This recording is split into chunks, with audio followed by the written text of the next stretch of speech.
ನೀವೇ ನಮಗೆ ಮುಂಚಿತವಾಗಿ ಬಂದು ಪೊಲೀಸ್ ಇಲಾಖೆಗೆ ಮಾಹಿತಿಯನ್ನು ಕೊಟ್ಟು ನೋಡಿ ಸರ್ ಇವನು ಸ್ವಲ್ಪ ಯಾಕೆ ನಮಗೆ ಡೌಟ್ ಬರ್ತಾ ಇದೆ ಅವ್ರ ಮೇಲೆ ಆಕ್ಷನ್ ಮಾಡಿ ಎಲ್ಲ ನಿಮಗೆ ಗೊತ್ತಿರುತ್ತೆ, ಮಾಹಿತಿದಾರರು ನೀವೇ ಇರ್ತೀರಿ. ನಮಗೆ ಪೂರ್ವ ಮುಂಚಿತವಾಗಿ ಹೇಳಿದ್ರೆ ನಾವು ಇನ್ನೂ ಕೂಡ ಹೆಚ್ಚಿನ ರೀತಿಯಲ್ಲಿ ಅದಕ್ಕೆ ಏನು ಮುನ್ನೆಚ್ಚರಿಕೆ ಕ್ರಮವನ್ನು ತಗೋಬೇಕು ಅದಕ್ಕೆ ಕೆಲಸವನ್ನ ಮಾಡ್ತೀವಿ ಅಂತ ಹೇಳ್ತಾ ತಾವೆಲ್ಲರೂ ಕೂಡ ಎಲ್ಲ ಜಯಂತಿಗೆ ಯಾವ ರೀತಿ ಸಪೋರ್ಟ್ ಅನ್ನ ಮಾಡ್ತೀರಿ ಹಾಗೆ ಇದೇ ಜಯಂತಿಯನ್ನು ಕೂಡ ನಮ್ಮ ಶಾಂತಿಯುತವಾಗಿ ಆಗ್ಬೇಕು. ಒಂದು ಪಿನ್ ಇದು ಕೂಡ ವ್ಯತ್ಯಾಸ ಆಗ್ಬಾರ್ದು.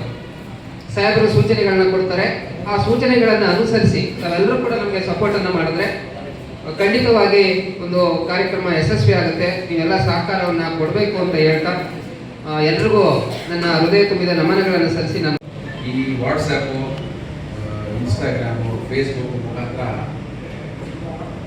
ಪ್ರಚೋದನೆ ನೀಡಿ ಬೇರೆ ಬೇರೆ ರೀತಿ ಪೋಸ್ಟ್ಗಳನ್ನ ಹಾಕಿ ಬೇರೆ ಬೇರೆ ರೀತಿ ಸಂದೇಶಗಳನ್ನ ಹಂಚಕ್ಕೆ ಹೋಗ್ತಾರೆ. ಅದನ್ನ ದಯವಿಟ್ಟು ನಮಗೆ ಮಾಹಿತಿ ಕೊಡಿ.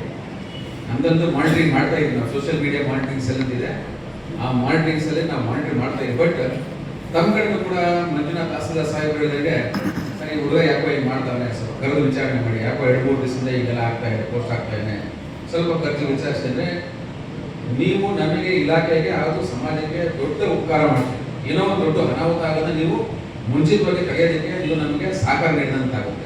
ಸೊ ಅಂಥ ಟೈಮಲ್ಲಿ ಯಾರಾದರೂ ವ್ಯಕ್ತಿಗಳು ಈ ರೀತಿ ಮಾಡ್ತಾ ಇರುತ್ತೆ ದಯವಿಟ್ಟು ನಮ್ಗೆ ಮಾಹಿತಿ ಕೊಡಿ, ನಾವು ಅದನ್ನು ಕಾನೂನು ಕ್ರಮ ತಗೊಳ್ತಿರ್ಬೇಕು.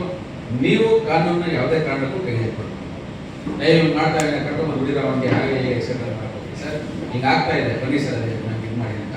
ಈಗ ಸಂತೋಷ್ ಸುಮಾರು ಸತಿ 2-3 ಇನ್ಸಿಡೆಂಟ್ಗಳಲ್ಲಿ ಅವರು ಇದು ಮಾಡಿದ್ದಾರೆ, ಮುಂಚಿತವಾಗಿ ಬಂದು ಅಂಥ ವ್ಯಕ್ತಿಗಳು ವಿರುದ್ಧ ಕೇಸ್ ಹಾಕಿ ಅರೆಸ್ಟ್ ಕೂಡ ಮಾಡಿದ್ದಾರೆ. ನಾವಿದ್ದೀವಿ, ದಯವಿಟ್ಟು ಅಂಥ ಮಾಹಿತಿಗಳನ್ನು ದಯವಿಟ್ಟು ಕೊಡಿ.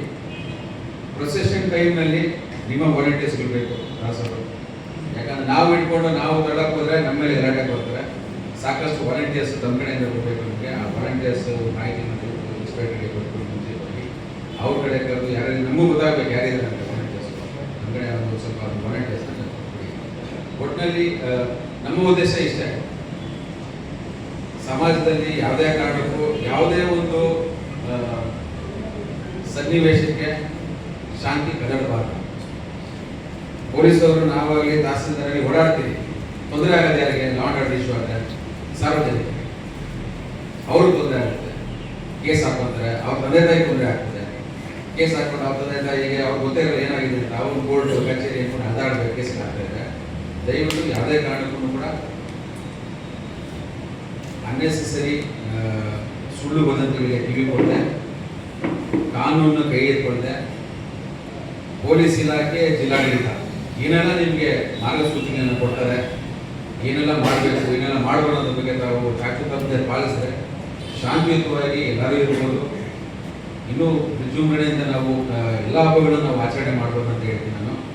ಇನ್ನು ಹೊರತುಪಡಿಸಿ ನಿಮ್ಗೆ ಏನಾದರೂ ಡೌಟ್ ಇದ್ದರೆ ಎನಿ ಟೈಮ್ ಕಾಂಟ್ಯಾಕ್ಟ್ ಮಾಡ್ಬೋದು. ಇನ್ಸ್ಪೆಕ್ಟರ್ಗಾಗಲಿ, ಡಿ ಎಸ್ ಪಿ ಆಗಲಿ ಅಥವಾ ತಹಸೀಲ್ದಾರ್ ಸಾಹೇಬರಾಗಲಿ ಕಾಂಟ್ಯಾಕ್ಟ್ ಮಾಡೋದು. ಇನ್ನೂ ಸಮಯ ಇದೆ, ಅದಕ್ಕೆ ಮುಂಚಿತವಾಗಿ ನಾನು ಒಂದು ಸಭೆನ ಕರೀತಾ ಇದ್ದೀನಿ. ನನ್ನ ಕಡೆಯಿಂದ ಇಷ್ಟ ಯಾಕಂದರೆ ಇನ್ನು ಹೊರತುಪಡಿಸಿ ಟ್ಯಾಬ್ಲೆಟ್ಸ್ ಇಟ್ಕೊಂಡು ಮಾಡಿ. ಬಟ್ ಡಿ ಜೆ ಮಾತ್ರ ಬೇಡ. ಡಿ ಜೆಗೆ ತಮಗೆ ಈ ಸತಿ ಇತ್ತೀಚೆಗೆ ಕನ್ಕ್ಲೂಡ್ ಆದಂಥ ಗಣೇಶ ಚತುರ್ಥಿಗೆ ಕೂಡ ಅಲ್ಲಿ ಪ್ರೊಸೆಷನ್ಗೆ ಯಾವುದೇ ರೀತಿ ಡಿ ಜೆಗೆ ಕೊಟ್ಟಿಲ್ಲ, ಬೇರೆ ಹಬ್ಬದಿಗೂ ಕೂಡ ಡಿ ಜೆಗೆ ಕೊಟ್ಟಿಲ್ಲ. ಸೊ ಈ ಸತಿ ಕೂಡ ಡಿ ಜೆ ಬೇಡ, ನೀವು ಡೋಲು ಮಾಡಿಸೋದಾಗಲಿ, ಕಲಾತಂಡಗಳಾಗಲಿ, ಅದಕ್ಕೆ ಹೇಳ್ತೀನಿ ದಾಸವ್ರು ಹಿಂಗಾಯ್ತು ಅಂದ್ಬೇಡಿ. ಡೋಲು ಕಲಾತಂಡಗಳಿದೆ, ಮಾಡ್ಕೊಂತ ಹೋಗಿ, ದಯವಿಟ್ಟು ಡಿ ಜೆ ಮಾತ್ರ ಕೇಳೋಕೆ ಹೋಗ್ಬೇಡಿ. ಮೂರನೇದು, ಮಂಜುನಾಥ್ ಅವರು ತುಂಬ ಚೆನ್ನಾಗಿ ನಾನು ಹೇಳ್ಬೇಕಾದ್ರೆ ಅದೇ ಪಾಯಿಂಟ್ ಅವ್ರು ರೇಸ್ ಮಾಡೋದು. ಪ್ರೊಸೆಷನ್ಗೆ ಅಥವಾ ಜಯಂತಿ ಹತ್ರ ಬರ್ತಾ ಇದ್ದಂಗೆ ವಾಟ್ಸಪ್ಗಳಲ್ಲಿ ನಮ್ಗೆ ಯಾಕೆ ಕರೆದಿ ನೀವೆಲ್ಲರೂ ಅಂದರೆ ನೀವೆಲ್ಲ ಹಿರಿಯ ಮುಖಂಡರು, ನಿಮ್ಮ ಮಾತನ್ನ ಕೇಳ್ತಾರೆ. ನಿಮ್ಮ ಮಾತನ್ನ ಒಂದಿಷ್ಟು ಜನ ಯುವಕರು ನಿಮ್ಮ ಮಾತನ್ನ ಡೆಫಿನೆಟ್ಲಿ ಕೇಳ್ತಾರೆ ಅಂತ ನಾನು ಈ ಮುಖಾಂತರ ನಿಮಗೆ ಕನ್ವೆ ಮಾಡಿದ್ರೆ ತಾವು ಅದನ್ನು ನಿಮ್ಮ ಯುವಕರಿಗೆ ಹೇಳ್ಬೋದಂತ ಒಂದು ಉದ್ದೇಶದಿಂದ ಕರೆದಿರೋದು. ಸುಳ್ಳು ವದಂತಿಗೆ ಯಾವುದೇ ಕಾರಣಕ್ಕೂ ಕಿವಿ ಕೊಡಬೇಕಿಲ್ಲ. ವಾಟ್ಸಪ್ಪಲ್ಲಿ ಏನೋ ಬಂತು, ಇನ್ಸ್ಟಾಗ್ರಾಮಲ್ಲಿ ಏನೋ ಬಂತು, ಸರ್ ಇದು ನಿಜಾನ ಸುಳ್ಳು, ಒಂದು ಕ್ಲಾರಿಫಿಕೇಶನ್ ಸ್ಥಳೀಯ ಪೊಲೀಸರಾಗಲಿ, ಬೀಟ್ ಪೊಲೀಸ್ ಆಗಲಿ ಅಥವಾ ಹೊಸದಾಗಿ ಇವಾಗ ಮನೆ ಪೊಲೀಸ್ ಅಂತ ಮಾಡಿದ್ರಿ. ನಮ್ಮೆಲ್ಲರಿಗೂ ಒಂದು ಮನೆಗಳಿಗೆ ಮನೆ ಪೊಲೀಸ್ ಅಂತ ಕಾನ್ಸ್ಟೇಬಲ್ಗಳು ಏನೋ ಒಂದು ಡ್ಯಾಮೇಜ್ ಮಾಡ್ತು ಅಂದರೆ ಕೊನೆಗೆ ಬರೋದು ಪೊಲೀಸ್ ವರ್ಗರಿಗೆ ಸರ್ ಇದು ರಕ್ಷಣೆ ಸಿಕ್ಕಿಲ್ಲ, ನೀವು ಸರಿಯಾಗಿ ಕೆಲಸ ಮಾಡಿಲ್ಲ ಅನ್ನೋ ಪರಿಸ್ಥಿತಿ ಬರಬಾರ್ದು ಅನ್ನೋ ಉದ್ದೇಶದಿಂದ ಈ ಪೆಂಟಿಂಗ್ ಬ್ಯಾನರ್ಸ್ನ ನೀವೇನು ಕಟ್ತೀರ ಅದನ್ನು ನಮ್ಮ ಕಡೆಯಿಂದನೇ ಒಬ್ಬರು ಯಾರೋ ವಾಲಂಟಿಯರ್ನ ಬಿಟ್ಟು ಅದನ್ನ ಕಾಯಂತ ವ್ಯವಸ್ಥೆ ಆಗ್ತದೆ. ನಮ್ಮ ಕಡೆಯಿಂದ ನಾವು PTA ನೈಟ್ ರೌಂಡ್ಸ್ ಮಾಡ್ತೇವೆ. ನಮ್ಮ ರೆಗ್ಯುಲರ್ ಪೊಲೀಸಿಂಗ್ ಏನಿದೆ ಅದ್ರ ಮುಖಾಂತರ ನಾವು ಫಾಲೋ ಅಪ್ ಮಾಡ್ತೇವೆ. ಬಟ್ ನಮ್ಮ ಕಡೆಯಿಂದ ಒಬ್ಬರು ವಾಲಂಟಿಯರ್ಸ್ ಇರಲೇಬೇಕು. ಎರಡನೇದಾಗಿ DJ ಸ್ವಾಮೀಜಿಯವರು ಮತ್ತು MLC ಅವರು ಮತ್ತು ಎಲ್ಲ ಪೈಲ್ವಾನಗಳು ಎಲ್ಲ ಹನುಮ ಭಕ್ತರ ಸಮ್ಮುಖದಲ್ಲಿ ಅನೇಕ ಸಂಘ ಸಂಸ್ಥೆಗಳ ಅಧ್ಯಕ್ಷರು ಮತ್ತು ಕಾರ್ಯದರ್ಶಿಗಳ ಸಮ್ಮುಖದಲ್ಲಿ 11ರಿಂದ 11:30 ಸಮಯದಲ್ಲಿ ಉದ್ಘಾಟನೆ ಆಗುತ್ತೆ. ಅದಾದ ನಂತರ ಮೆರವಣಿಗೆಯಲ್ಲಿ ಸುಮಾರು 18ರಿಂದ 20 ಜಾನಪದ ತಂಡಗಳಿರುತ್ತೆ. ಚಂಡವಾದ್ಯ ಇರ್ಬೋದು, ಮಂಗಳವಾದ್ಯ ಇರ್ಬೋದು, ಚಿಟ್ಟೆವಾದ್ಯ ಇರ್ಬೋದು, ಪೂಜಾ ಕುಣಿತ ಇರ್ಬೋದು, ಹೀಗೆ ಸುಮಾರು 20 ಜಾನಪದ ತಂಡಗಳು ಮೆರವಣಿಗೆಯಲ್ಲಿ ಇರುತ್ತೆ.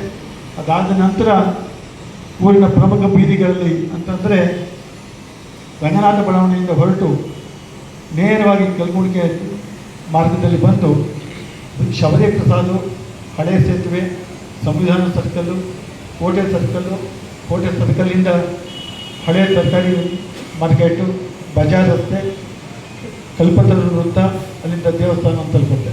ಸುಮಾರು 11 ಗಂಟೆಗೆ 11:30ಗೆ ಪ್ರಾರಂಭವಾದ ಮೆರವಣಿಗೆ ಸಂಜೆ 5:30-6 ಗಂಟೆ ಒಳಗಾಗಿ ಕತ್ತಲಾಗುವುದರ ಒಳಗಾಗಿ ನಮ್ಮ ಮೆರವಣಿಗೆಯನ್ನು ಮುಗಿಸೋದು ಪ್ರತಿ ವರ್ಷ ನಡೆದು ಬಂದ ಪದ್ಧತಿ. ಇದು 31ನೇ ವರ್ಷದ ಕಾರ್ಯಕ್ರಮ. ಎಲ್ಲ ಕಾರ್ಯಕ್ರಮಕ್ಕೆ ನಮ್ಮ ಜೊತೆ ಸಹಕಾರವನ್ನು ಕೊಡಬೇಕು. ಮತ್ತು ಈ ಮೆರವಣಿಗೆಯ ಉದ್ದಕ್ಕೂ ಕೂಡ ಭಕ್ತಾದಿಗಳು ನಿಂತು ಮೆರವಣಿಗೆ ನೋಡ್ತಕ್ಕಂಥದ್ದು, ಪುಷ್ಪಾರ್ಚನೆ ಮಾಡ್ತಕ್ಕಂಥದ್ದು ಈ ಕಾರ್ಯಕ್ರಮ ನಡೆಯುತ್ತೆ. ಅದರೊಂದಿಗೆ ಅಲ್ಲಿಂದ ಇಲ್ಲಿವರೆಗೆ ಮೆರವಣಿಗೆ ಮುಗಿಯೋದು ಸುಮಾರು 13-14 ಕಡೆ ಭಕ್ತಾದಿಗಳು ಅನ್ನದಾನವನ್ನು ಮಾಡ್ತಾರೆ. ಮಜ್ಜಿಗೆ, ಪಾನಕ, ಕೋಸಂಬರಿ, ಹಣ್ಣು ಹಂಪಲು ಅಂತಕ್ಕಂಥದ್ದು ಈ ರೀತಿ ಮೆರವಣಿಗೆಯ ಉದ್ದಕ್ಕೂ ಕೂಡ ಸುಮಾರು ಹೋಗ್ತಾನೆ ನಾನು ಲೆಕ್ಕ ಹಾಕಿದ್ದೆ 32 ಕ್ವಿಂಟಾಲ್ ಅಕ್ಕಿಯನ್ನು ಇಡೀ ಸಮುದಾಯ ನಮ್ಮ ಬಾಂಧವರು ಹಂಚಿದಂಥ ಒಂದು ಸಂದರ್ಭ ಇತ್ತು. ಹಾಗಾಗಿ ಉದ್ದಕ್ಕೂ ಪ್ರಸಾದ ವಿನಿಯೋಗದ ಕಾರ್ಯಕ್ರಮ ಇರುತ್ತೆ, ಜಾನಪದ ತಂಡಗಳಿರುತ್ತೆ. ಮೆರವಣಿಗೆ ಸಂಜೆ 6 ಗಂಟೆ ಮುಗಿದು ಮುಂದಿನ ಎಲ್ಲರಿಗೂ ಧನ್ಯವಾದಗಳನ್ನು ಹೇಳಿ ಮುಂದಿನ ವರ್ಷದ ದಿನಾಂಕವನ್ನು ಕೂಡ ಅವತ್ತೇ ಸೂಚಿಸಿ, ಯಾಕೆಂದರೆ ನಾವು ಪಂಚಾಂಗದ ಪ್ರಕಾರವಾಗಿ ನಾವು ಮೆರವಣಿಗೆಯನ್ನು ಮಾಡ್ತಕ್ಕಂಥದ್ದು. ಈ ಸರಿ 2ನೇ ತಾರೀಕು ಹನುಮವ್ರತ, 3ನೇ ತಾರೀಕಿನ ಸಿದ್ಧತೆ, 4ನೇ ತಾರೀಕು ಹುಣ್ಣಿಮೆ ದಿವಸ ಅಂದರೆ ದತ್ತ ಜಯಂತಿ ದಿವಸ. ಪ್ರತಿ ವರ್ಷವೂ ಕೂಡ ಹುಣ್ಣಿಮೆ ದತ್ತ ಜಯಂತಿ ದಿವಸನೇ ನಾವು ಮೆರವಣಿಗೆ ಮಾಡ್ತಕ್ಕಂಥದ್ದು. ಈ ವರ್ಷ ಕೂಡ ಅದೇ ರೀತಿಯಾಗಿ ಹುಣ್ಣಿಮೆ ಬಂದಿದೆ, 4ನೇ ತಾರೀಕು ದತ್ತ ಜಯಂತಿ ಇದೆ, ಅವತ್ತೇ ಮೆರವಣಿಗೆಯನ್ನು ಮಾಡ್ತಕ್ಕಂಥದ್ದು. ಹೀಗೆ ನಮ್ಮ ಮೆರವಣಿಗೆ ಬೆಳಗಿನ ಸಂಜೆವರೆಗೆ ಸುಸೂತ್ರವಾಗಿ ನಡೆಯುತ್ತೆ. ಜೊತೆಗೆ ನಾನು ಅಧಿಕಾರಿಗಳಲ್ಲಿ SP ಸಾಹೇಬರಲ್ಲಿ ಮನವಿ ಮಾಡಿಕೊಳ್ಳೋದೇನೆಂದರೆ, ನಮ್ಮ ಸಿದ್ಧತೆಗಳ ಜೊತೆಗೆ ಮೆರವಣಿಗೆಯ ಯಶಸ್ವಿಗೆ ಹಲವಾರು ಕಾರಣಗಳಿವೆ. ನಗಾರಿ ತಂಡಗಳು ಸುಮಾರು 7-8